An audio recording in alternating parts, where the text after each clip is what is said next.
Back to the Ready Room. I'm your host, Brittany McLean Campbell, and we are 5 days through.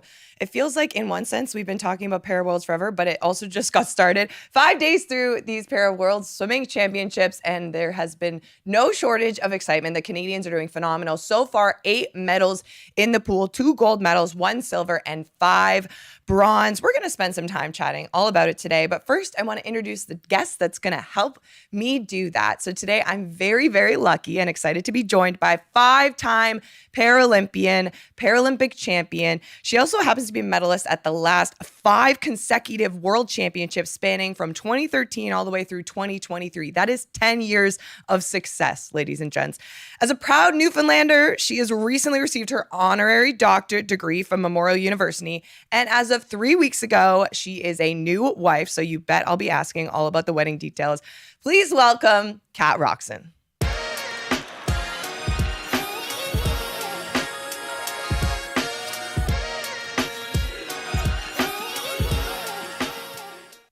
Kat, thanks so much for being here.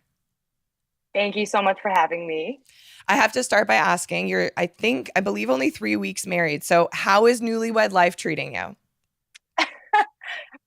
It's going really good. It makes a difference when you marry your best friend. So we're having a really good time. We're enjoying our kind of new life. And I think for both of us, it hasn't really settled in. Like, we were driving yesterday and we were like, it's so weird. We're married now. So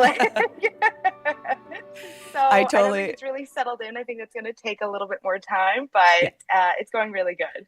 I'm so glad to hear it. I totally relate to that. I feel like, especially if you've had a partner long term and you've been engaged for a while or anything like that, like, it's hard to think in the blink of an eye something's going to change. But it really is special. You have this whole new commitment and whole new thing to celebrate and look down on your hand and see the rock, knowing that you've made that kind of special and legal bond to one another.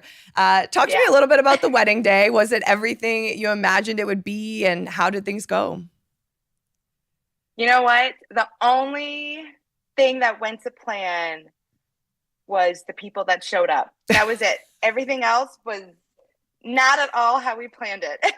Okay, I'm going to need the details there. What happened?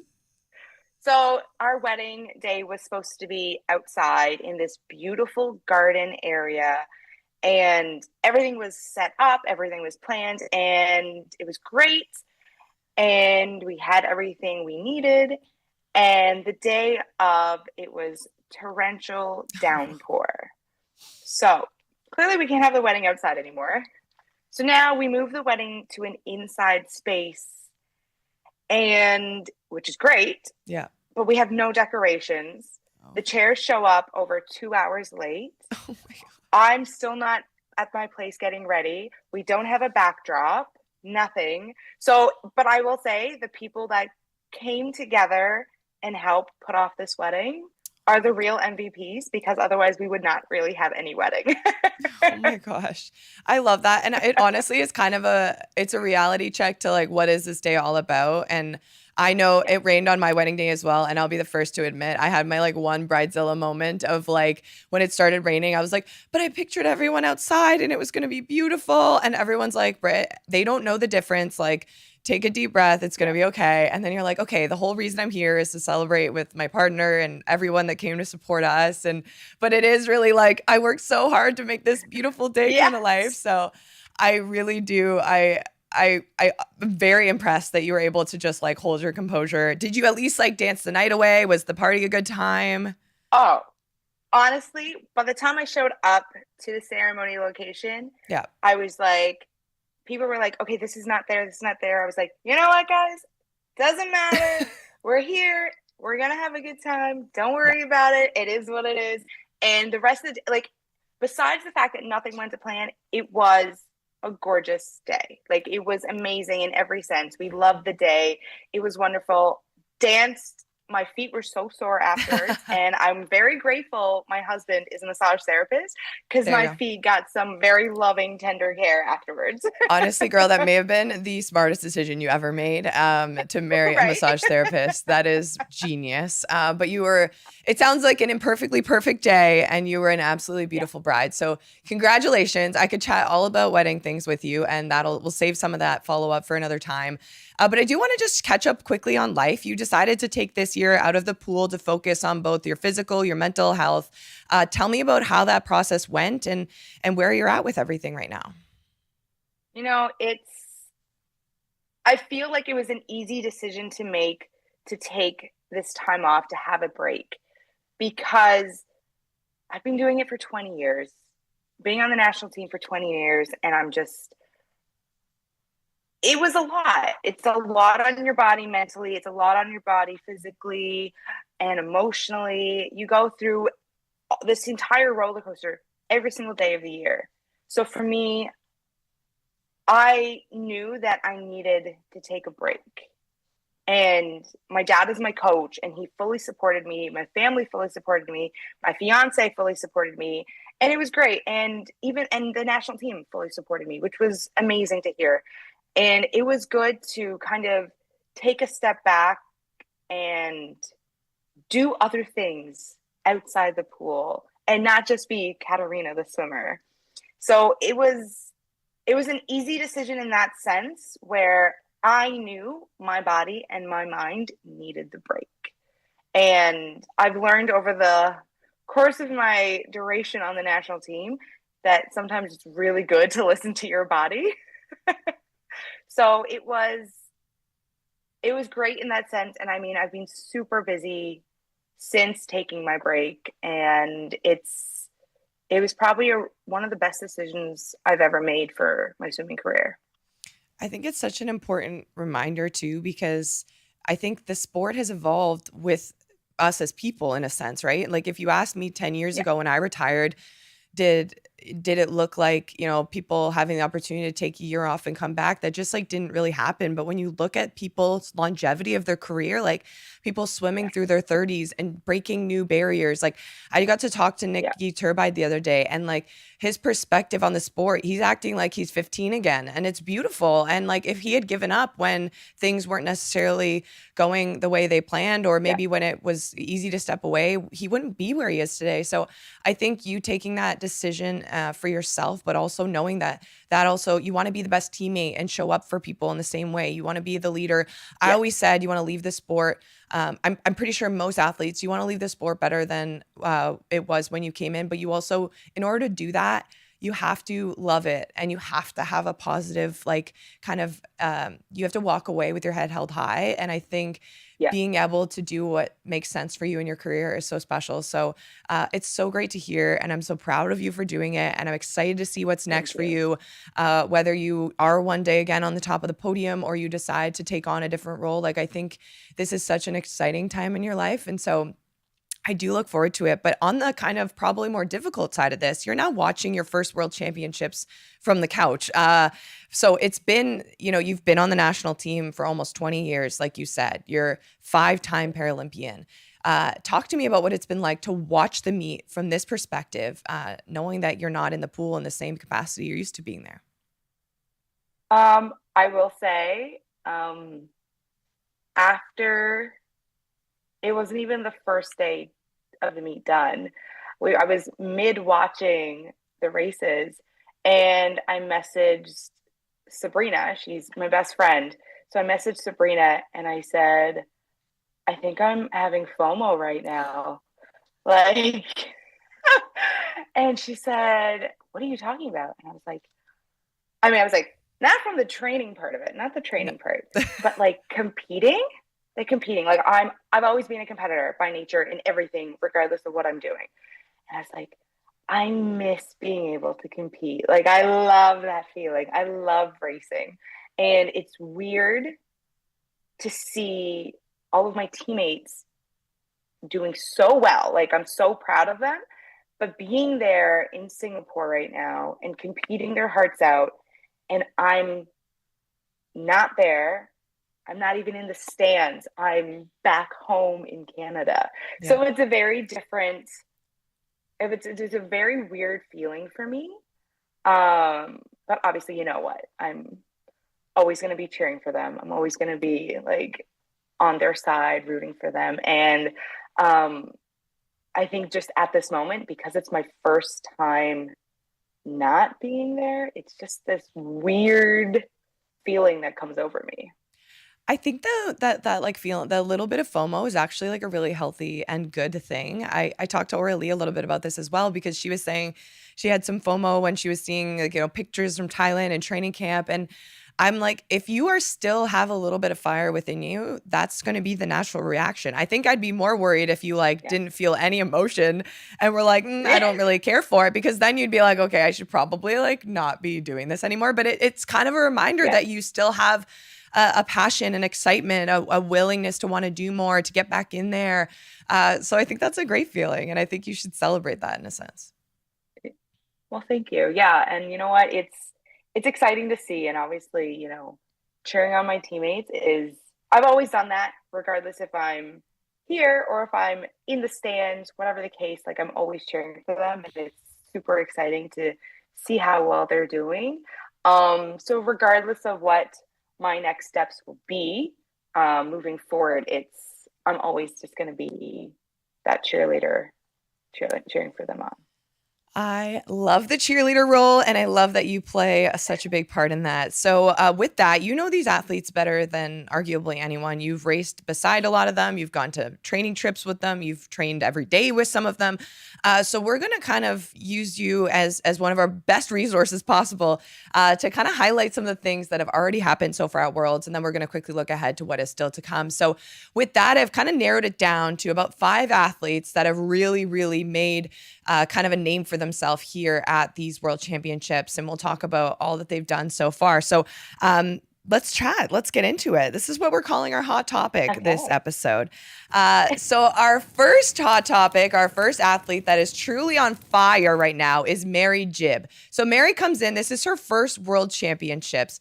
She made the Paralympic Games last year, but this is her first ever time competing at Worlds. She gets in the first day, her first day, which the second day of the meet, drops 6 seconds from her lifetime best time. So it's a Canadian record that has stood for 17 years and wins the world title in the 200 IM. Break it down for me, Kat.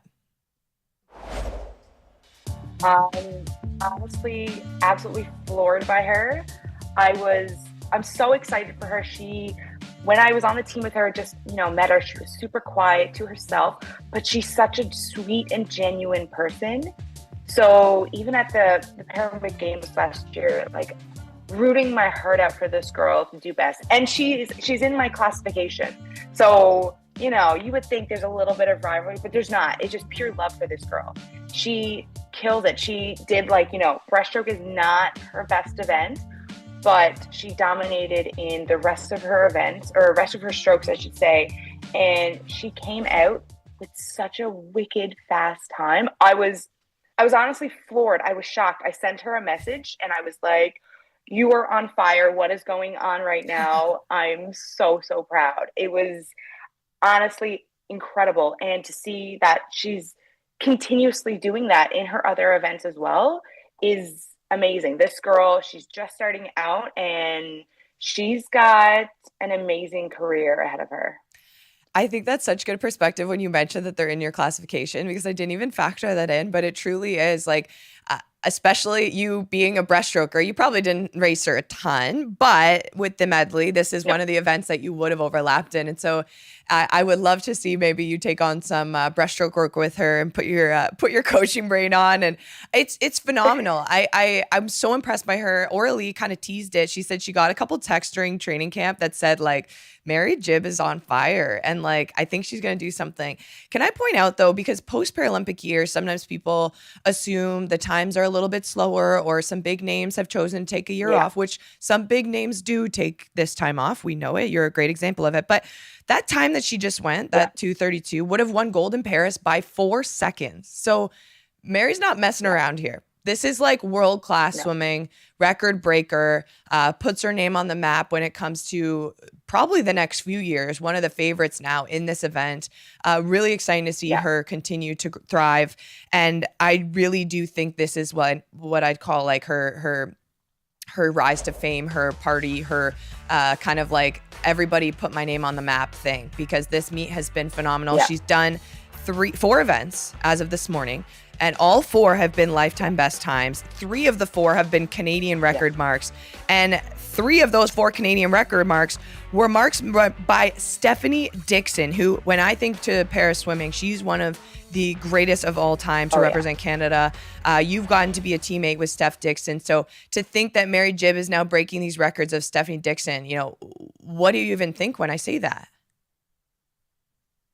It's kind of, it's shocking, really, because, you know, like, for me growing up, Steph was my role model, and I still look up to Steph. And for me, when you think of para sport, that was who I thought of. Steph was the top for me. So now to see that Mary's stepping up, I'm amazed by it. I'm also, like, at Paralympic Games last year, when I was really getting to know Mary, she had this fire in her already. She already had this little, it was not even a fire. It was like a little spark, I'm going to say. When I spoke to her, when I raced with her, she had this little spark, and I was like, there's something there. There's something going to happen there. And I know you're saying, like, most people, you know, they go slower after a Paralympic Games year. I can completely see, looking back now, I can completely see how Mary's just killing it, dominating it, and just, like, throwing these amazing times down right now because of that spark that I saw last year. Like, she's, like people said, she's on fire. She's on fire. And I feel like she's going to be on fire at least till LA, 100%. And she's just going to keep going. Yeah. And this is what's so exciting about that next quad, right? Like, we are going to naturally have people that we miss getting to watch them compete, but then you get the new excitement of seeing a name that you didn't, maybe not a household name before here. And I love your I can almost visually see it when you say there was a spark last year and now it's a full-blown fire. Like, this is Mary Jibb. She is ready to make a storm the next 4 years of competition. And she's Canada's future, really, in the sport, which is so exciting. Talk about making kind of like decisions that are best for you. She's from Muskoka, Ontario. So, not necessarily a small town, but not a massive city by any means, with a massive swimming program. She moved out west to train with Jai Lawrence, out Pacific Seawolves, and Sebastian Masabi, who we know very well as a Paralympic champion himself. But obviously something's clicking over there. Talk to me a little bit about coaching changes in your career, or like making a decision that was best for you to make a move. Can you provide or shine any light on that? So for the most part, my dad has been my coach my entire career. Super grateful of that. And, you know, it's funny because my dad and I are super similar, so we sometimes butt heads. So that makes for an interesting training session. But it's always been really good, where the fact that he's also my dad, he sees it in a different light as well. Yeah. So last year, before the games, it was February, and he knew that I needed a change. I knew I needed a change. Something wasn't clicking. I didn't have my spark. I didn't have my fire. And it was wasn't setting me up for a good trials, let's say. Let's just talk about trials. It just wasn't setting me up for good trials, where I needed to change my environment. And so, you know, spoke to my dad, spoke to my teammates, and my dad was super on board with it, which makes all the difference in the world, and made the short temporary move to Quebec City to train alongside my best friend Sabrina, and also trained with Aurelie, Abby Tripp, Nicholas Guy, and Alec Elliott, which was absolutely amazing. I had a wonderful time, and I think it was just, you know, sometimes you get too used to that environment, and if you change up your environment, you change up the different eyes that are on you, that can see you, that sees different changes in you, that's not seeing you every single day, it does make a difference. Yeah. And I mean, of course, I still, you know, talked to my dad while I was away, got some ideas from him and tips from him and stuff like that. But it was a great change. And the fact that the biggest difference was that I wasn't training alone. Yeah. I was training alongside my teammates that are all having the same goals, pushing for the same thing. And it made a huge difference mentally. And then that transferred physically as well. So I can totally see where she's coming from making that change. And I know she worked really well with Jai at the Paralympic Games last year, and they hit it off really, really well. So I can completely see where she's coming from. And when you know someone that has this effect on you for performance wise, I mean, it's great to keep going to them and seeing like how that can literally change your life. And it's an important reminder because sometimes you need a change at 17 years old, and other times, like your example, you said you need a change at 30, 31 years old. And both are great examples of paths to success. And I think it's also a good reminder too of these national team experiences are giving people a new insight into what else is out there. And often you don't know that your fit isn't fitting until you've tried something different. So important reminders there. Thanks for that insight. But let's just end our Mary Jibb thought with watch out world, Mary Jibb is coming. I feel like that's a fair statement. That is completely fair statement. And I will be on the sidelines cheering my heart out for her. Me too, girl. Me too. Okay. I also didn't even mention it, but she did win a second medal, and that was in the 100 free, S9 100 free, a Canadian record on the way too. So pretty amazing. This morning she won a PB in the 400 free. So phenomenal. Speaking of phenomenal, we have multi-time Paralympic champ up next. Danielle Dorris has won 2 medals so far at these World Championships. She started with a silver in the 100 backstroke. Now, Kat, I was hoping you could provide some kind of insight here because the 100 backstroke is not an event swum at the Paralympics for her classification. So coming in here, obviously you approach it probably differently, knowing that throughout the quad, you maybe get a couple of chances to race this, but you don't get to race an event as much if it's not on the Paralympic, I guess, the schedule for your classification. Yeah. So actually this event was in schedule in Tokyo, and she dominated it, of course. And then they removed it for Paris, unfortunately. So she never got to race it there. But Danielle, despite not having her arms, she's used that to her advantage, where her legs are so strong. And she uses every single wall she can get, kicks her heart out, and that's what is propelling her. It's incredible to watch. And it's awesome to see and have opportunities to race events that are not in the Paralympic program, because a lot of times it's in the events that most of us are really good at. That's our event, right? Yeah. So it's great that for Worlds they brought it back. They were able to give them this opportunity to race it. Whether that means it's not going to be in LA or not, we'll kind of see how that goes. But I mean, obviously we're hoping over the next couple of years, like that'll change and they'll bring it back into the Paralympic program. I also think it's a bit of a reminder too with when you're growing up as an age group swimmer, is like you try a bit of everything. And if you too early on just went based off of maybe, for example, if it was only offered in the Paralympic program but not at Worlds, like you would really narrow down your window. And we see someone like, Reed Maxwell or Mary Jibb that are swimming 4, 5, 6 events this week. And I remember Reed said after the 50 free, like, I'm not a sprinter, but I'm going to get a rep out. I'm going to try my best. It's an event offered in my classification. I'm going to give it a try. So Danny seems to really enjoy this event. She's always beaming with a big smile after it's over or before it happens. She's shared that she loves it. Silver medal performance there. As you could see, she was out so fast on the first 50 and then just got caught on that final 15. But that did not happen for her this morning. She was the champion in the women's 50 fly, her premier event, her favorite event, her kind of like token event for what we know her most for. Talk to me about watching Danny win yet another gold in the 50 fly. Honestly, I'm not surprised.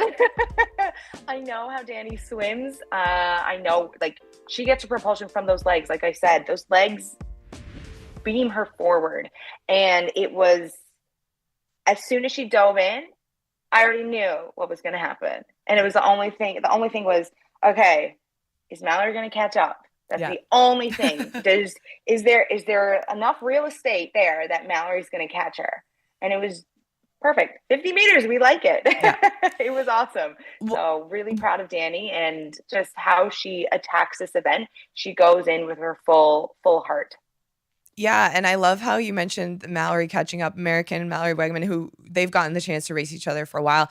Typically, we've seen Danny win this event very handedly, and she was honest after and said, you know, I could see Mallory chasing me. They were only separated by 0.3 of a second, and she touched and said, not this time, not this time. Maybe another time, but not yet. I want this event still. So yes, a great meet so far there for Dani Dorris. 2 medals already, highlighted by the gold this morning in the 50-meter butterfly S7. But with that, we are going on to our next athlete who is not shy for the top of the podium. Nick Bennett, multi-time Paralympic champ. He was the flag bearer of closing ceremonies last summer after a phenomenal Paralympic Games. He's won 2 medals here, 2 bronze medals. Nick's always very honest after races that he's always striving for more. He wants more. I would venture to say that Nick Bennett is not satisfied so far here in Singapore. What do you think? No. Oh, 100%. I completely agree. Knowing who Nick is, knowing how his mentality is, he strives to be the best, the absolute best. So when I saw that he got 2 bronze, that's not what he wants. That's not what he wants. He's not happy with that. You know, we're all excited for him that it is a medal for Canada. We're excited for that part. But knowing how he is and who, like the person that he is, he's not happy with that. And I mean, you know what? I feel as athletes, that is our mentality. We want to be the absolute best. And I feel that's an amazing mentality to have, whether it's in the water, whether it's in sport, whether it's out of sport, it doesn't matter. To be the best is you're pushing yourself constantly every single day to be the best version of you, which Nick always has. That is his mentality for training sessions. That's his mentality for competitions. So Nick's not done yet. He still has so much more to give. And for sure, I know he's going to go back to the drawing board after Worlds and see what they can tweak. And for him to have Haley as his coach, his sister coaching him, who knows him almost better than anybody else in this world, is such an advantage to have. So they're an amazing duo, and it's going to be incredible to see what else he does. I think it's so telling too when you know an athlete, they set such high expectations for themselves because you all put so much work into this process, into every single day. So when it doesn't necessarily go the way that you would hoped, it's natural to feel disappointment. And I think, you know, we're here to highlight some of the great successes, but I did want to note that because Nick is a whole other breed of excellence. He's experienced what it's like to be on top of the podium, but because of that, he definitely wants to continue along that path. And we've seen Nick this week, expecting more of himself, but I do want to highlight what I would say are some of the major positives. The events he's won those bronze medals in are the 200 free and the 200 IM. Now, the 200 freestyle, in order to win that event, it took a world record. One of his kind of like rivals, William Ellard from GB, won it in a world record time, which was unbelievable. And then he goes into the 200 IM, an event where he previously had the world record in, and his world record was broken. So that world record, he was leading at the 150. It was a race between 3 competitors. So when you're looking at the future of that sport, when you're looking at the times, it's by no means, you know, any failures for Nick Bennett. He was only 0.3 of a second off his world record time in the 200 IM today. So that is not a bad swim. I think 99.9% of us would take that.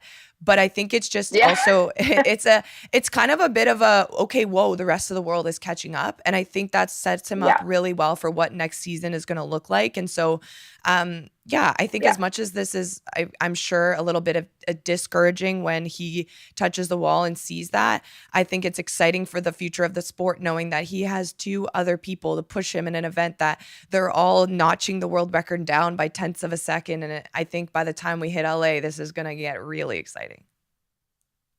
I think so. And I think last year at the games, him doing so exceptionally well put a target on his back. And I mean, that's what happens when you become the best in the world and you break world records. That's what happens. You put a target on your back. And I feel like the rest of the world was like, oh, okay, Canada's not messing around. And that really pushed the rest of the people in his classification to really up it up a little bit more. And you can see that happening now at World Championships. And it's a good thing. I feel it's a good thing because it's just making our sport even more competitive than it already was, which is what we want. Yeah. Right? It's going to be amazing. By the time LA comes, look out. Just world records are going to be just falling everywhere. I think too, it's what we want to see in sport in general to push it forward. We spoke a lot about a month ago about the Summer McIntosh Katie Ledecky duel, and then there was a whole other Aussie added to the mix, and all of a sudden now we have 3 women going faster than ever before, and everyone's like, okay, but this is bringing the best out of Summer. It's bringing the best out of Katie. It's just, it's exactly what Nick, I think, needs to set himself up for the next year. So with that, a great competition so far for Nick, but he will definitely have more challengers in the years to come. So we will be having to keep a close eye on that. Our fourth athlete I wanted to highlight, one of my favorite moments of the meet so far was Ariana Hunsicker winning her first ever international medal. It came on night 1 in the 50 free S10. It was a bronze. It was close. It's a 50 free. Everything comes down to tenths of a second. But this moment just meant so much to Ari. You've trained with her. You've seen her. Talk me through that. You know what? She's a different breed altogether. She is one of the sweetest people you will ever meet to every single person. She's not specific. She doesn't have cliques. She is just a genuine, nice person. And she pushes herself every single day. Seeing her in training get disappointed over missing her goal time of like 0.5. She will get so disappointed in herself. And it was something that was coming, that we knew it was going to come. We didn't know when it was going to come, but she pulled out all the stops, did everything she could to prepare herself. She looked absolutely amazing leading into Worlds, and she did what she had to do to get herself onto the podium. I could not be more proud of that girl. She deserves it.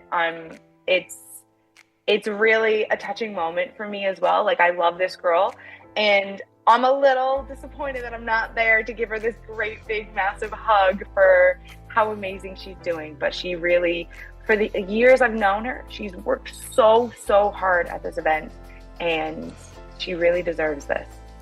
Well, Ari, there's a hug waiting for you from both Cat Roxon and Brittany McLean. We are so thrilled for you. That Instagram post that just came up, it gave me chills because you see the accomplishment. You know, medals aren't everything, but it gives you something tangible to take home, whether it's, you in Newfoundland to be able to share with a young school, or to be able to take home and have this like piece of pride that can look back at you quite literally, because so much of what we do isn't for these podium moments, but very, very few opportunities you get to stand there and take it all in. And so I know with confidence that she took it all in, which is great. And with that, we are on to our 5th and final athlete that I wanted to highlight, Katie Cosgriff, with a huge swim today to win a bronze medal in the S10 100-meter butterfly. Now, this isn't her first time on the podium. She won a medal at the Paralympics last summer, but what has changed? Talk about times just keep getting faster. She smashed her lifetime best time in this event. Not only was it a Canadian record, it was an America's record. The time now stands at a 1:05.82. And one thing I did want to mention about this race, gold and silver were separated by 3/100ths of a second, and then bronze and fourth were separated by only 2/100ths of a second. So this was close, nail-biting energy. Katie Cosgriff, another medal for Team Canada. What are your thoughts, Kat? You know what? Katie stepped onto the scene, very quiet girl, and she put in the work. She did what she had to do at the games last year, and she was like the underdog we never saw coming. It was incredible to watch her race. She is a very quiet girl that, she doesn't say a whole lot. She speaks when she needs to. Yeah. But in the pool, she is a fighter. Oh my gosh. It's incredible to watch her compete. She's got this drive and this passion inside of her. So for her to get onto the podium, her first Worlds, to get onto the podium and do amazing like this, absolutely floored for this girl. She's another one that's you're going to be watching for the next few years to come, especially going into LA. She's going to be another one that's going to just keep pushing and pushing and pushing those boundaries just to become the best absolute version of herself. And we're all here for the ride. It feels like there's some special energy of this team right now because it is kind of these new names that are really rising to the occasion. But then there's still the veterans in, whether you're there this year or not. But, speaking to Orly last week, you this week, Nikki Turbide, there's so much energy of experience as well that can help guide these athletes. Yeah. And it feels like a really, really special time. And I can't wait to see what this team gets up to on the path to LA. And with that, I just did want to highlight the events still to come. There's 2 more days. Some of the major names you're going to want to keep an eye on. Danielle Dorris and Mary Jibb back on day 6 for the 50 free. Danny has, and Mary has the 100 backstroke. So for neither of them is it their best event, but if we've learned anything throughout the week, that they can get on the podium in whatever the event is. So you're going to want to watch both of those athletes. And then Katie Cosgriff back in action in the 100 back on day 7. And we also are going to get to see Team Canada compete in the 4x100 freestyle relay 34-point division. Kat, I asked Orly last week what her pump up would be for the team right before that team meeting, right before you start the meet. I'm going to throw it back to you, but I want you to put them in yourself in that current position. It is day 6 of a 7-day meet. You're all kind of feeling a little bit tired. For some people, the pressure is building. For others, they haven't even gotten a chance to do their main event yet. Put yourself in the team room, surrounded by the people that mean the most to you in this moment. What are your words to this team? You know what? It's learning from experience is you got to dig deep and find that something inside of you that is it's just hiding there, just wanting to come out. Dig deep and pull that out. Now is the time to do it because anything can happen. The saying is, as long as you have a lane, you have a chance. So use that chance, use that opportunity to your advantage, pull out all the stops, anything that you can pull out of yourself to get you to that top spot, to break that time that you want to break, whatever the case may be. Just pull it out now and have fun with it. Enjoy the moment and just embrace it all. Such important reminders. And if you have a lane, you have a chance is one of my favorite quotes, because truly, if Mary Jibb went into this meet thinking that her entry time meant the result she was going to get, we would not be watching her stand on the gold medal podium with the Canadian flag rising. So always remember that you have no limits to what you can achieve. Really important reminders, Kat. Yeah. Before I let you go, we are going to play No Cap, because I do not let any of my guests go without a little No Cap question. So with that, I did ask for our viewers to submit some questions. So this is a viewer entered question. Okay. What's been the hardest decision you've ever had to make in your career, and why? Ooh. The hardest decision I would have had to make probably would be moving away from my family to train, to be in a place. My French is awful, so to be in a province where I don't speak the language very well, and to be away from my family was definitely a hard one. That was definitely a hard one. I had a lot of hard days there. The training was amazing. I loved it. I loved training alongside my best friends, but it did have its other tolls where I just kind of felt alone a lot still. But in the end, it was great. It was a good decision to make. You just can't see that while you're in the moment. Yeah. And sometimes we always need to take that leap of faith, not knowing what's on the other side. But the jump always feels daunting. But sometimes it ends up panning out and being worth it. And if none of us took the chances, none of us would be where we are today. So I'm proud of you for taking that chance, and grateful for your time today. I do want to remind our viewers that there are still 2 more days of World Championships actions to tune into. So make sure you're watching it all live on cbcsports.ca and CBC Gem. Prelims start at 9 p.m. Eastern and finals are at 5:30 a.m. Eastern. Now, if you see 5:30 a.m. and say that's too early for me, I challenge back at you by saying that these sessions are longer than a typical swim session. Sometimes races are still happening up until 9:30 in the morning. So even if you're maybe not up right at 5:30, I want to make sure you are putting it back on your screen because so much action. Often some of our Canadians are in some of the final events of the morning, and I can tell you with experience that they've come around 8:30, 8:15. So wake up with your morning coffee, put on some paraswimming, cheer on these athletes. Kat, it's been so lovely to catch up, and I'm grateful for all of your insights on this team, and wishing you the best in this next chapter. I'm really excited for you. Thank you so much, Britt. It was so great talking to you again. Have a good one. Thanks.